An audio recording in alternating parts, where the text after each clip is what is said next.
Hello, everyone. Dr. Vicky here, speaking to you from the Seeds of Transformation Healing Center. We're going to look at the astrology of the second week of September 2024. So we're going to be just keeping in mind that we're in a 17-8 month year vibration. That is the star card. So this is a time this month of um,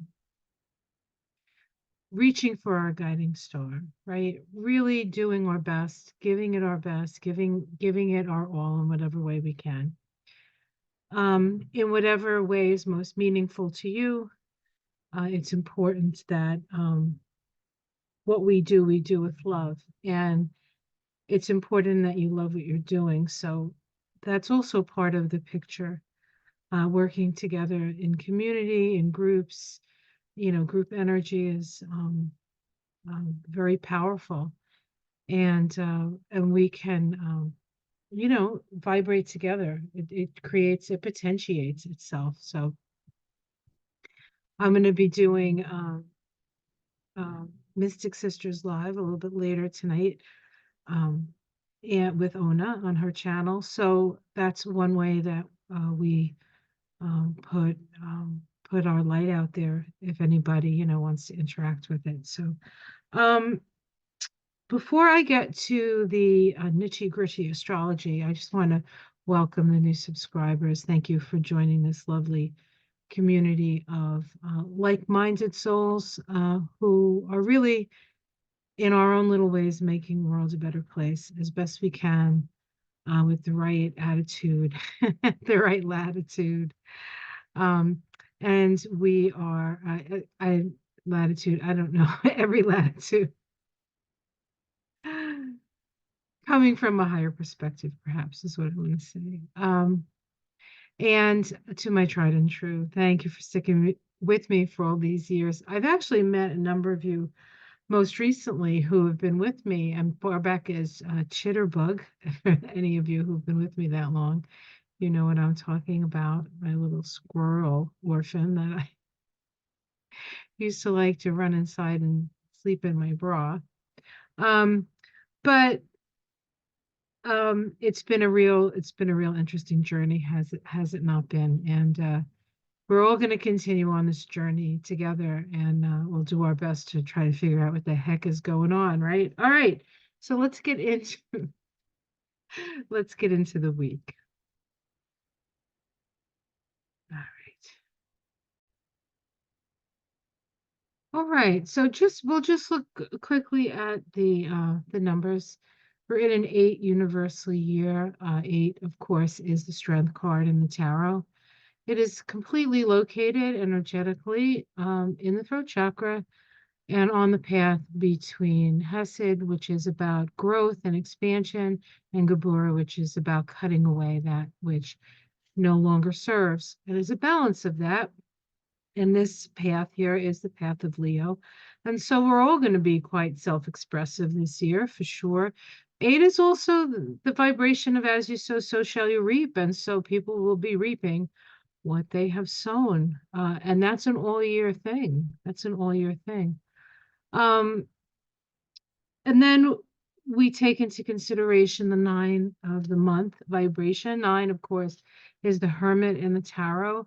And that's actually located here on the Tree of Life, between the Sephiroth of Jupiter and the Sun, and the Sephiroth of the Sun. This is Tiphereth, this is Hesed, and this is the path of the Hermit. The light that is shown is the light of their own inner wisdom. That wisdom comes through contemplation and thinking, and now it's about shining that wisdom. Um, it's interesting because I believe it's this week we have the square between the Sun and Jupiter. So not only is this an important um, um, the square between Venus and Jupiter is going to expand things, and it activates this path. So that 9, it can be people showing their best and people showing their worst. So there's a lot of things to consider this week. And again, when we add these two together, we get the 17-8, the star card, often the card of hope, but it's about finding your guiding star. It is a time of that is best served, meditating, or doing a walking meditation, or getting into a project perhaps that as you're doing it you get into a meditative state. A lot of creative projects at this time. And of course, with the sun in Virgo, which is a very crafty energy, where there's going to be a lot of crafts. There's going to be a lot of crafts this week. Um, all right, so this path, okay, let me just point out, is located here on the path between Netzach, which is the Sephiroth of Venus, and Isad, which is the Sephiroth of the Moon. Now, Venus and the Moon are the only two really feminine archetypes of the 10 traditional planets that most astrologers use. And so it represents, and we're in the 17-8 month, and women will be represented. And I think that, this week we have the debate between Trump and Harris. And it's going to be an interesting thing to watch. And it's on the day after the 9-9 portal. I always make the double number significant in some way, usually. And there are some astrological things specifically happening around that time. So we will take a look at that. And as we know, the vibration, the 17 base number 8, of course, and infinity is but an 8 on its side. And so what goes around comes around, what goes around comes around. As it begins, so it will end. And so if you're well intended, you don't have much to worry about, actually. So this was the first week. Just to go over, this was last week. We had Uranus station retrograde, big deal. We had Pluto go back into Capricorn. We'll be there until November 19th, 20th, when it goes back into Aquarius and stays there. Not to see hide nor hair of Capricorn for another like 200 and I don't know, 20 something years. So we also had the new moon, which is significant. Initiation was the energy of that new moon. New moons are always initiation energies, and Virgo was the new moon in Virgo, so it's a good time to really get started on your health regimes. Start eating better, getting more exercise, things like that. Slow, steady progress. Nothing big, nothing drastic, because that's not the way Virgo works. But we did have that new moon. And then we had the next day, Mars square Neptune. Then Mars made an in conjunct to Pluto, and then it entered into Cancer. And I would say none of those things Mars would have enjoyed, because Mars likes to be direct, and none of that energy was direct. And there was a lot of confusion with the Mars square Neptune. So it was difficult. We had the Sun sesquiquadrate Pluto. That's part of the Sun-Pluto cycle. Big ego gets turned on its head. And Mercury square Uranus, the last of three that happened. The first one happening the day of the full moon in Capricorn, the same day that Joe Biden decided to step down from the nomination and back Kamala Harris. The second time and that was when Mercury was direct. Then Mercury went retrograde, and while Mercury was retrograde, it made another square, and that was right before the DNC. And a lot of people were kind of worried about that because Mercury was retrograde and square Uranus.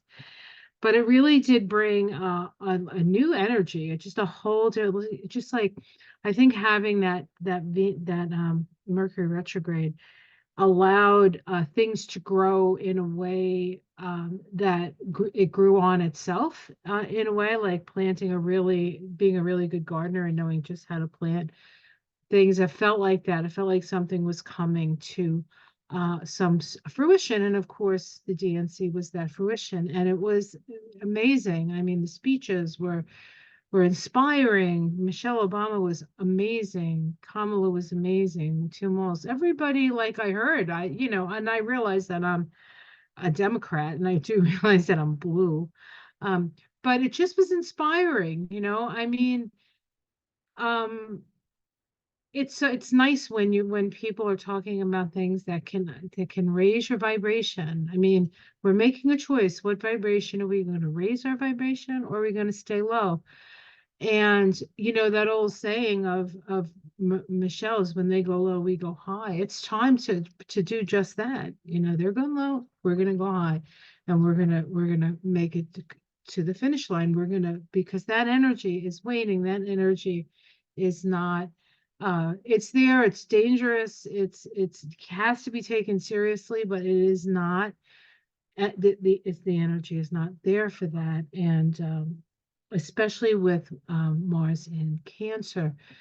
Mars is, that real sort of low energy where you want to like.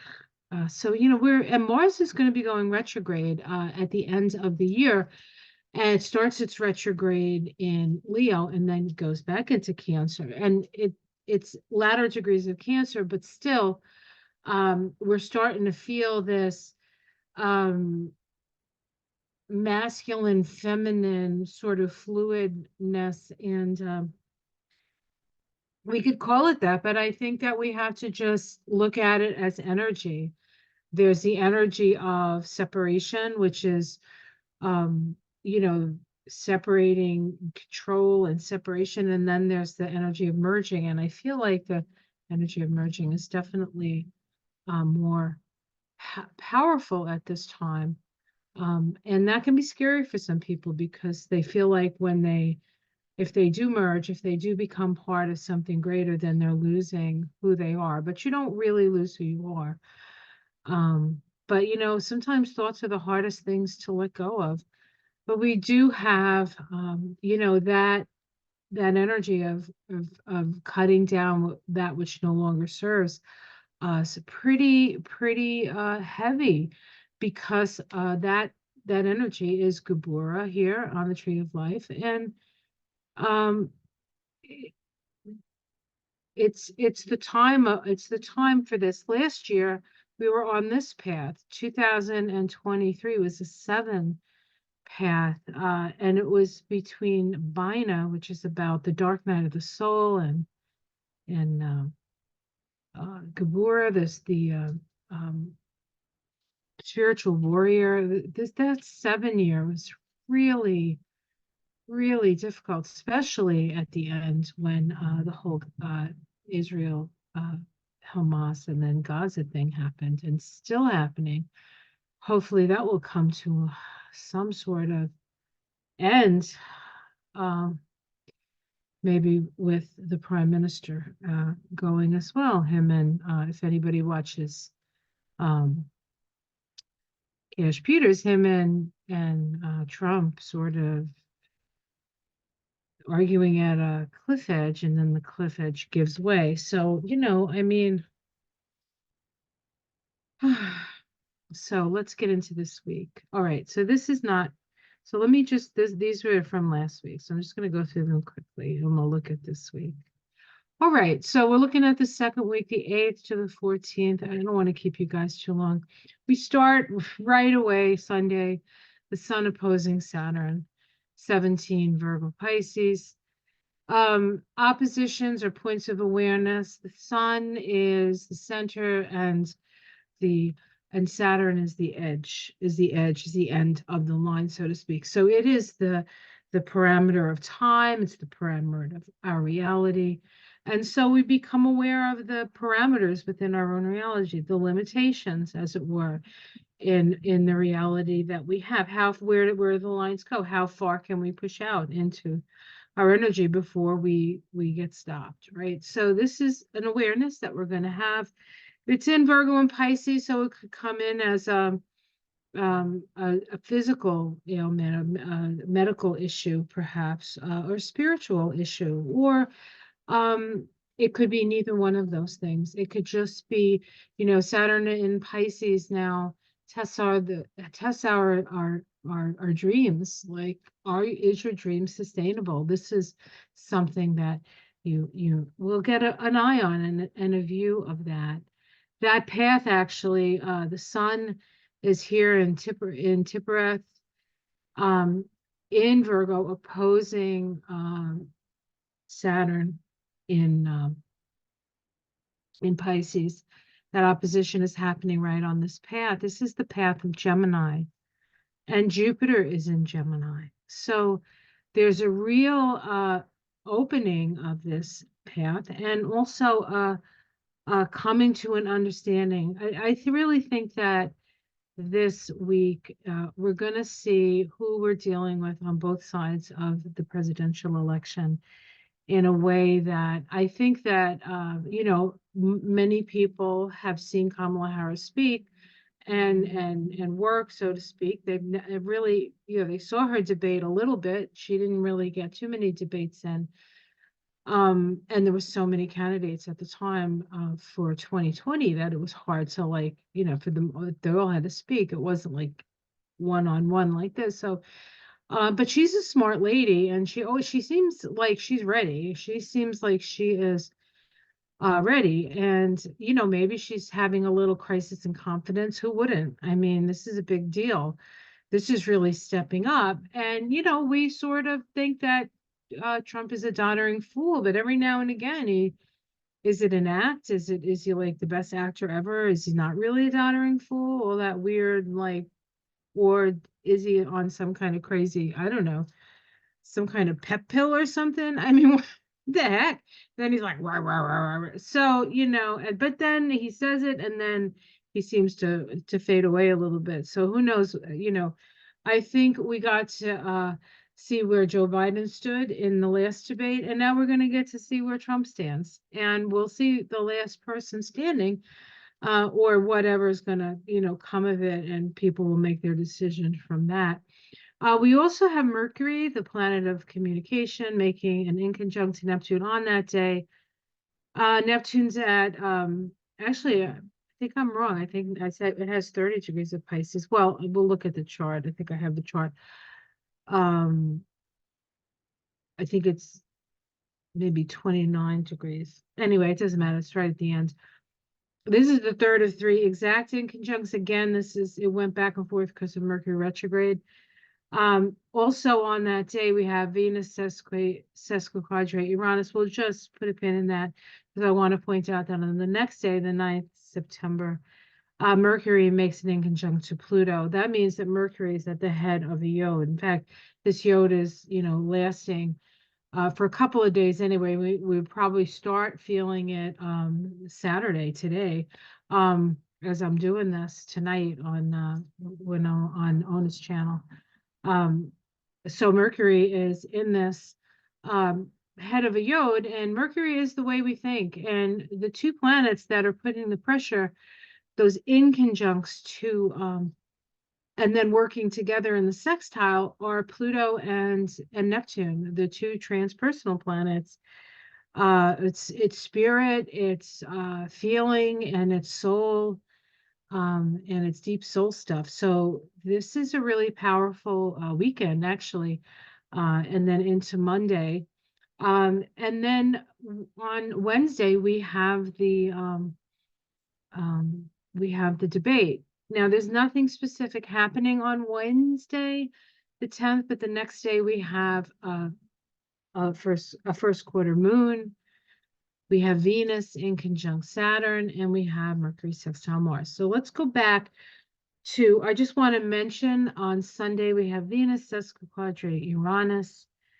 Whenever we have a sesquiquadrate, which is something I don't usually talk about, it is a point in the there's an 8-phase cycle, and it's every 45 degrees around the zodiac. And when we get to those 45 degrees, it's considered an evolutionary gateway of sorts. It's when the energy has to shift. And we're dealing with Uranus and we're dealing with Venus.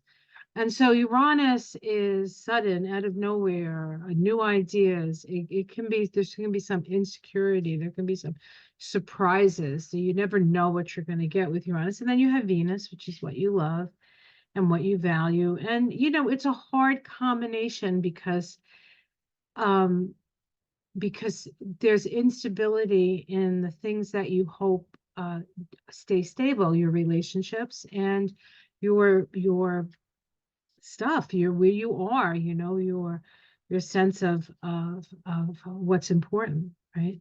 And so when Uranus and Venus get together, it makes for uncomfortable energy. The sesquiquadrate is part of that 45. It's the first 45 is a semi-square, then the second 45 is the square, and this is the third 45 degree, meaning that Venus has moved 135 degrees away from its initial conjunction with Uranus. And so we're at this inflection point where the 135 degrees is the point of sort of maximum um, humility, maximum humility. So you be knowing what you know, knowing, don't, you know, big puffy ego, not a good energy at this time, because those people are best to fall. So I would say to somebody like Kamala Harris, just be humble, just do, you know, assume that you just have to improve on it, and you have to keep, you know, just keep yourself focused and on the, you know, what you have to do. And then we'll see, right? We'll see how that manifests itself. All right, so excuse me. September 11th, crisis in action, moon. Always happens 7 days after the full moon anyway. And we have, let's see, what's so the sun would be in Virgo and the moon is in Sag, which incidentally is Trump's moon. So this is activating Trump's chart. And actually all of this is activating all the 17 degrees of Virgo Pisces is right on Kamala's Venus. She has Venus at a 16, I think, of Virgo, opposite Chiron at 17, 15 or 14 degrees of Pisces. So this opposition is on her her Chiron Venus opposition. And this first quarter moon is on Trump's moon. Venus in conjunct Saturn, 16 of Libra, I believe, is Trump's Venus or his Chiron. It's not Venus. It's not Venus. It's oh shoot, Jupiter, the other benefic. We have a sextile between so this is Tuesday, sextile between Mercury and Mars. That's good for communication. It stimulates curiosity.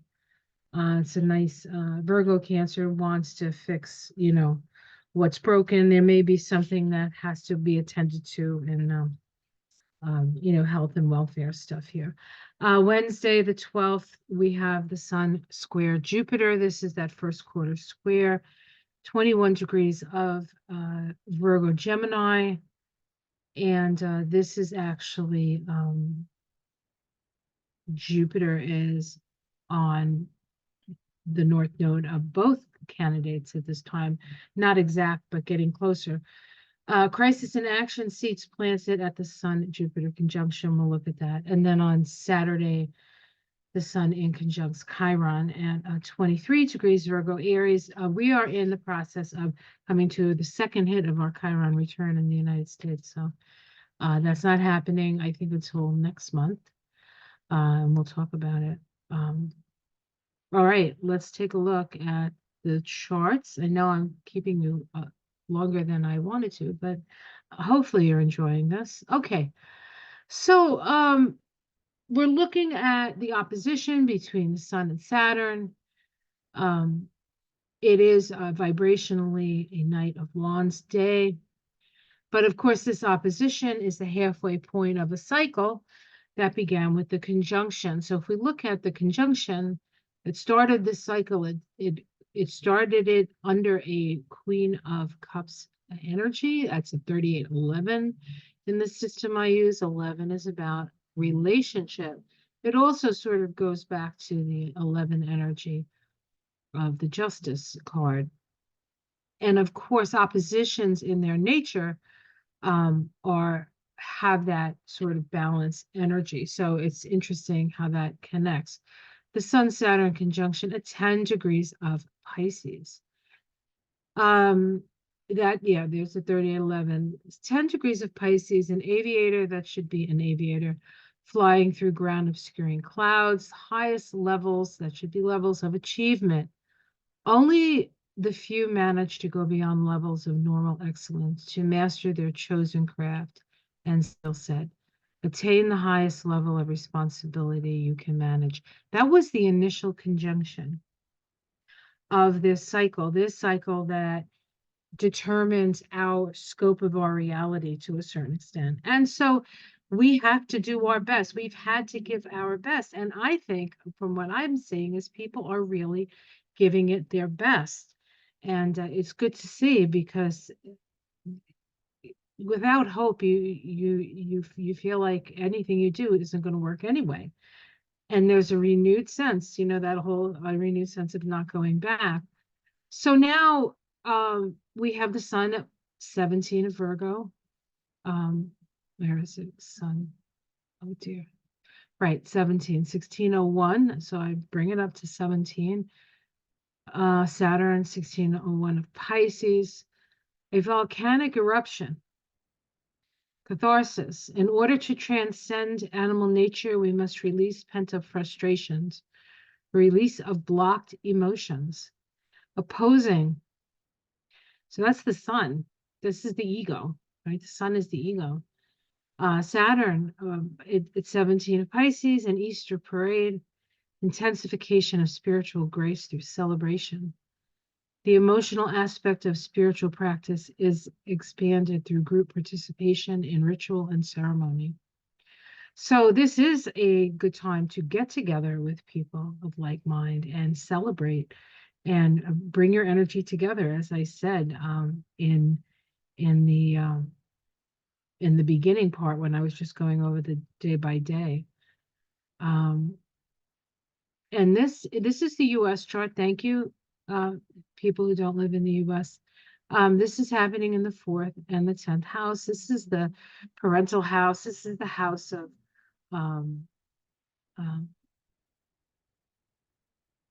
this is the house of security, the axis of security. And so people want to feel secure. I think they're gonna go with who makes them feel like they're going to be taken care of, honestly. So we'll see. We'll see how that manifests itself over the week. Okay, so here's the 2 Mercuries, one on the 8th and one on the 9th. This is Mercury in conjunct Neptune. I see I was right, it was 29 degrees. And this is the in conjunct here. And then if we add Pluto over here, which is making a pretty tight sextile here, and it also in conjunct. So this part is so on the 8th, this part of the yod is exact, and then on the 9th, the other part of the yod is exact.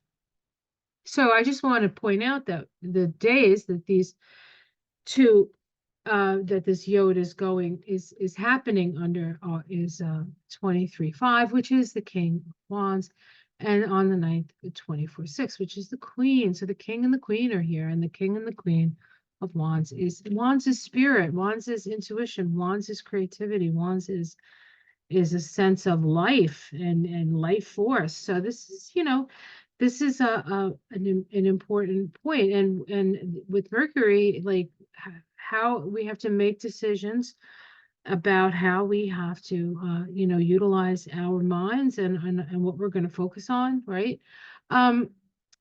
Mercury at 20. Okay, so Mercury in conjunct Neptune, Mercury in conjunct Pluto. Mercury is at 28 and 29 degrees of Leo. Both aspects have us feeling a sense of heavy responsibilities towards the collective. Both of these sextiles, from our sense of compassion, Neptune, and from an urge of the evolving soul, Pluto. Mercury at the head of the yod requires us to organize the scattered loose ends of our thinking. We must streamline concepts so that they are structured with meaningful simplicity. One of the things that my teachers used to love to say in school is keep it simple, stupid. It's better. It's better. It's better. It's streamlined. Know what it is that know what you want to say, know what's most important, and focus on that, Then on the 9th, we have Mercury ingress. Remember, on the 8th, we had the Venus, Uranus, so that's in the air as well. But on the 9th, we have the sextile to Pluto, and then Mercury slips into Virgo. And the Sabian symbol for one of Virgo is a man's head, learning what is significant. The way in which we are unique can best be understood by grasping the significance of exactly where we are and why. Where and why. Learning your own significance. This is Mercury going through Virgo. Learning what is significant in our lives. This is the second time this year that Mercury ingressed into Virgo due to the Mercury retrograde. The first time was on July 25th, 2024. We may see issues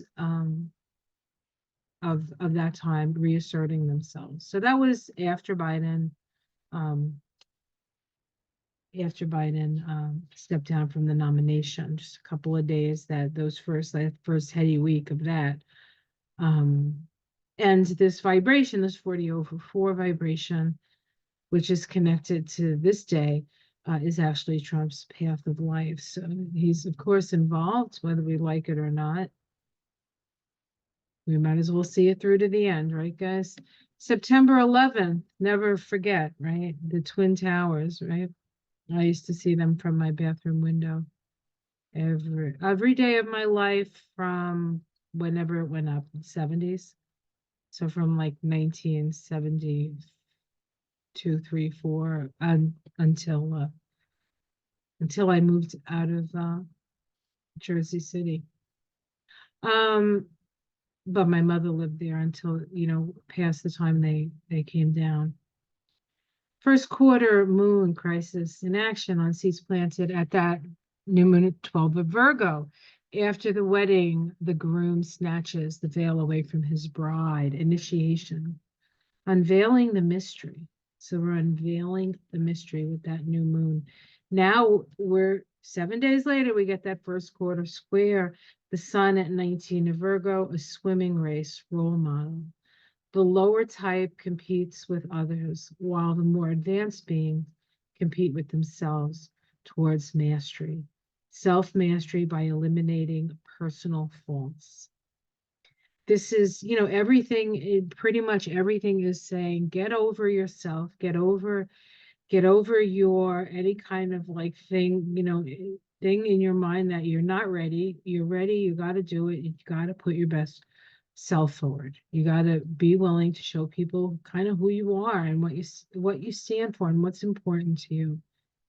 And, a lot of us feel like we can't express ourselves because it's dangerous, but it's dangerous not to express yourself. So, we have the crisis in action of the moon at 12 of Sag, pelicans moving their habitat, sacrifice to secure our children's future. Selfishness is not suitable survival strategy for the species. Overcoming thoughtless self-gratification. This sounds slightly familiar, don't you think? Jupiter opposing the moon and squaring the sun creates a mutable T-square. So here is the square, and then we add Jupiter to the mix, which of course just literally blows that up. And we have this T-square in mutable signs, the empty place of the T-square, which is really not empty because Saturn is there. So we actually have a grand square. It's just that these squares are less strong than these squares. So these would maybe push more in this way. But you know, Saturn in Pisces is you know, things getting tested here. Remember, the sun was just opposite that at the beginning of the week. So our dreams are getting tested, guys, and there'll be some fault lines and we'll have to deal with them, right? On this day, we also have Venus in conjunct Saturn and Mercury sextile Mars. Venus, Saturn, a sense of feeling overburdened from your responsibilities. A lot of heavy responsibilities right now. Oops, and Mercury, let's go back. Mercury, Mars sextile, mentally sharp with an insatiable curiosity. Come in handy. Come in handy. We need that. Okay. And on the 12th, the sun first quarter square Jupiter. This is important because the sun and Jupiter make up the majority of the mass in our solar system. So the sun, of course, is soul, our star, and Jupiter is thought to be a dwarf star, a sleeping star. I forget what kind of star. I forget what kind of star. It's a brown star or red star. Anyway, it doesn't matter. It's considered a star, and it is the largest planet. It has the largest gravitational field of the planets, and so it's considered like a vacuum. A lot of space debris that would normally like come into our solar system, into our part of the solar system, gets sort of sucked up by Jupiter. That's why Jupiter has so many moons, because it can, you know, can pull them in, right? So it's got that protective energy. But of course, Jupiter is like the king. It's regalia. It's like everything's like can be blown out of proportion. When we're dealing with the Sun and Jupiter, egomania can run rampant here. So we'll keep that in mind. But let's look at at the actual square crisis in action on seeds planted at the conjunction of Sun Jupiter. That happened on the 18th of May at 29 of Taurus. Two cobblers working at a table, respecting other points of view. Understanding someone else's ways of being and seeing life requires more objectivity about our own opinions and belief. You know, people are going to believe what they're going to believe. Respecting others' ways of being and doing. Now we have the sun at 21 degrees of Virgo, a girls' basketball team, receptivity to collective forces, putting aside competitive individual goals, we can tune into higher forces that focus on the bigger picture and collective aspirations. I freaking love this. Putting our community above personal ambition. Now that sounds like Kamala versus Trump, does it not? And it's square that Jupiter at 21 degrees of Gemini, which incidentally is on Trump's north node, his sun, but also Kamala's north node. Her north node's at 24, 25 degrees of Gemini. So it's like all, it's so big. It's just so big. But it's about creating, seeing what direction we're going to go in, and then creating foundations so that seed can grow, respecting other people's point of view. Already you're seeing it happen with a lot of Republicans now coming over to the Harris camp. And like somebody I saw, Nicole Wallace said, hell froze over, and that's true. It's kind of true, but it's time, man. It's time. So 21 Gemini, a tumultuous labor demonstration, outburst. It is healthier to release pent-up emotions rather than continue repressing them, allowing an outburst of pent-up feelings. So this may be have something to do with the other side of the debate. Let me stop the share. So it's going to be an interesting week.